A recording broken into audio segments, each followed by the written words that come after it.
दोस्तों, आप सब कैसे हो? मैं आशा करता हूँ कि आप सब लोग बहुत अच्छे हैं, आपका स्वास्थ्य अच्छा है और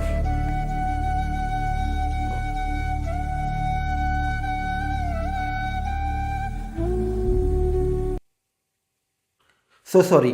वो भारत का राष्ट्रगीत सुना ना? अरे यार, तो सॉरी भी बोलने की ज़रूरत नहीं है क्योंकि हम सबको पता है कि जब राष्ट्रगीत चलता है हम सबको सावधान में खड़े रह के हमारे भारत माता को रिस्पेक्ट देना होता है ना? तो फिर चलिए इस वीडियो को हम दोबारा स्टार्ट करते हैं। दोस्तों, पहली बार क्या हुआ, राष्ट्रगीत सुनाई दिया इसलिए मुझे सावधान में खड़े रहना पड़ा और वीडियो को थोड़ा सा डिस्टर्ब हुआ। चलिए फिर welcome back to another video of my series. मैं आशा करता हूँ कि आपका स्वास्थ्य अच्छा है, आप सब लोग अच्छे हो और अपनी ज़िंदगी मज़े में जी रहे हो, है ना? और नहीं, इस बार मैं रुकूंगा नहीं। इस बार वो पीछे बैकग्राउंड में हमारा भारत का राष्ट्रीय गीत तो चल रहा है लेकिन मैं रुकूंगा नहीं। मैं सावधान में नहीं खड़ा रहूँगा, मैं अपना वीडियो कंटिन्यू करूँगा। और ऐसा क्यों? अब बहुत बड़ा सवाल है कि ऐसा क्यों? जब राष्ट्रगीत लगा था तब मैं सावधान में खड़ा हुआ, हमारे भारत माता को रिस्पेक्ट दिया, लेकिन वही पोजीशन, वही पोस्चर मेरा जब राष्ट्रीय गीत चला, मतलब वंदे मातरम चला, तब वैसा नहीं हुआ। मतलब क्या मैं भारत के राष्ट्रगीत को, मतलब जन गण मन को बहुत ज़्यादा रिस्पेक्ट देता हूँ, लेकिन उतना रिस्पेक्ट मैं हमारे भारत के राष्ट्रीय गीत को, वंदे मातरम इस गीत को नहीं देता? क्या ये सही है? क्या ये सच है? दोस्तों, आज हम इसी के बारे में बात करेंगे। आज हम भारत के सबसे ऐतिहासिक, सबसे चर्चित और सबसे संघर्षपूर्ण भारतीय गीत जो है वंदे मातरम, जो राष्ट्रीय गीत कहलाता है, आज हम इसी के बारे में बात करेंगे।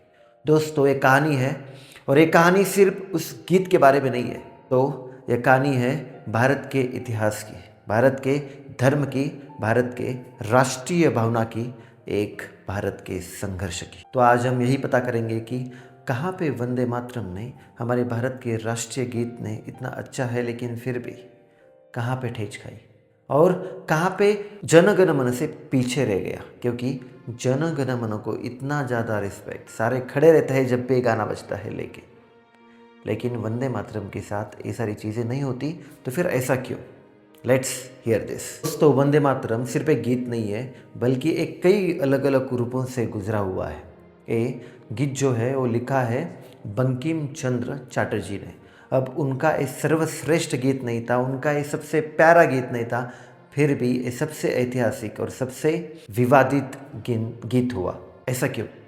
इसके लिए एक रीज़न है, क्योंकि ये जो गीत है, इसके जो लिरिक्स है उसके वजह से ये विवादित नहीं हुआ, बल्कि उस समय की वजह से, उस समय में जो भी राजनीति चल रही थी उसकी वजह से और इस गीत के किए गए इस्तेमाल की वजह से। अब ये जो गीत है वो 1875 में लिखा गया था और बाद में बंकिम चंद्र के उपन्यास आनंद मठ में शामिल किया गया। अब उपन्यास का पृष्ठभूमि था बंगाल का सन्यासी विद्रोह, जहां मुसलमान प्रशासकों को खलनायक दिखाया गया था। बस इसी की वजह से, इस वजह के बाद इस गीत को लेकर बहुत गलतफहमियां पैदा हुई। गीत पहली बार 1896 में रविंद्रनाथ टैगोर ने कांग्रेस के कलकत्ता अधिवेशन में गाया और वहीं से यह गीत बन गया आज़ादी के आंदोलन का जोश भरने वाला नारा।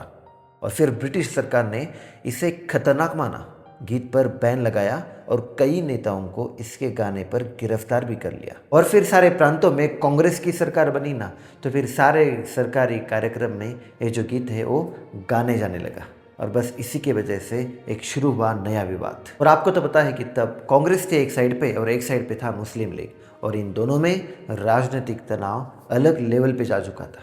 मुस्लिम लीग फिर अच्छा मौका साधती है और क्या बोलती है कि ये जो वंदे मातरम गीत है ना, ये मुस्लिम विरोधी है, मूर्ति पूजक है, इस्लाम के ऑपोजिट है, इसलिए उसके ऊपर वो कड़ा विरोध करती है। लेकिन आपको बता दूं कि उससे पहले ही ये जो गीत है वो उर्दू में ट्रांसलेट हो चुका था, उसका अनुवाद हो चुका था और कोई भी मुस्लिम लोग ने इसके अगेंस्ट में एक आपत्ति नहीं जताई थी। मतलब इस गीत के लिरिक्स की वजह से कोई भी विवाद नहीं था, विवाद पैदा किया था उस समय के राजनीति ने। और फिर एक साइड से मुस्लिम लीग का दबाव बढ़ता जा रहा था तो दूसरे साइड से कांग्रेस को अपना पक्ष देना ही पड़ा। पंडित जवाहरलाल नेहरू ने एक प्रेस कॉन्फ्रेंस आयोजित की और उन्होंने बोला कि ये जो सांप्रदायिक के नेता है ना, उन्होंने जानबूझकर ये विवाद खड़ा किया है, एक राजनीति है, लेकिन उनके मन में पीछे एक बात तो थी कि हिंदू मुस्लिम जो टेंशन है वो और ज़्यादा बढ़ेगा और फिर वो अनकंट्रोलेबल हो जाएगा। बस इसी की वजह से उन्होंने एक बात साफ कर दी। उन्होंने बोला कि भारत के लोगों को बोला कि आप टेंशन मत ले लो, वंदे मातरम को हमने राष्ट्रीय गाना घोषित नहीं किया है और हम अनुमति देते हैं कि सिर्फ उसके पहले 2 स्टांजास ही गाए जाए। जो पहले 3-4 लाइन्स है ना, बस वही गाई जाए और नीचे वाले हम टोटली रिस्ट्रिक्ट करते हैं। और उसका एक रीज़न था, वो बोलते हैं कि जो पहले 3-4 लाइन्स है और हमारे राष्ट्रगीत की तरह भारत की प्रकृति के बारे में बात करते हैं, भूगोल के बारे में बात करते हैं और भारत की स्तुति करते हैं, ना कि कोई भी उसमें रिलीजियस एंगल है। अगर आपको लगता है तो वो नीचे वाले लाइंस में ही था। सरकारी रिकॉर्ड्स बताते हैं कि दंगों के समय भीड़ वंदे मातरम एक जगह पे और अल्लाह अकबर दोनों नारे लगा रही थी।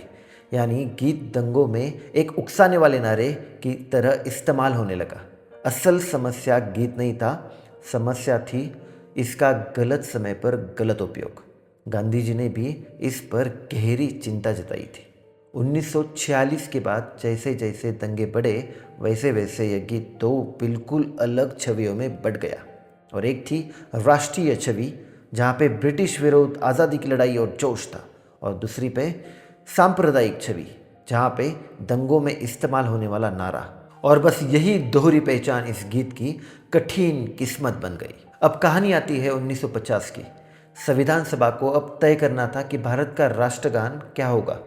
सभा के अध्यक्ष राजेंद्र प्रसाद ने फैसला सुनाया, जन गण मन ये भारत का राष्ट्रगान होगा और वंदे मातरम ये भारत का राष्ट्रीय गीत होगा। दोस्तों, इस गीत की कहानी बस यहीं पे ख़त्म नहीं होती।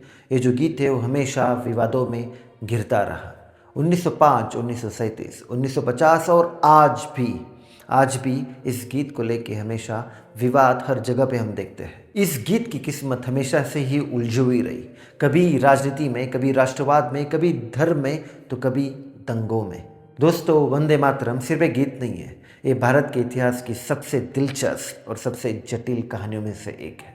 और ये वो गीत है कि जिसने भारत के संघर्ष में जोश भर दिया और भारत को एकजुट भी किया और कभी कभी भारत को बांट भी दिया। और ये कहानी हमें ये बताती है कि ये जो गीत है ना, ये बस शब्द नहीं होता, बल्कि इस सामाजिक और राजनीतिक समय के साथ अपना मतलब बदल सकता है और इस समाज में बहुत बड़ी समस्या भी कभी कभार पैदा कर सकता है। दोस्तों, अगर आपको मेरी वीडियो अच्छी लगी हो तो नीचे कमेंट्स में मेंशन कर सकते हो, अपनी राय ज़रूर दे सकते हो। See you in the next video.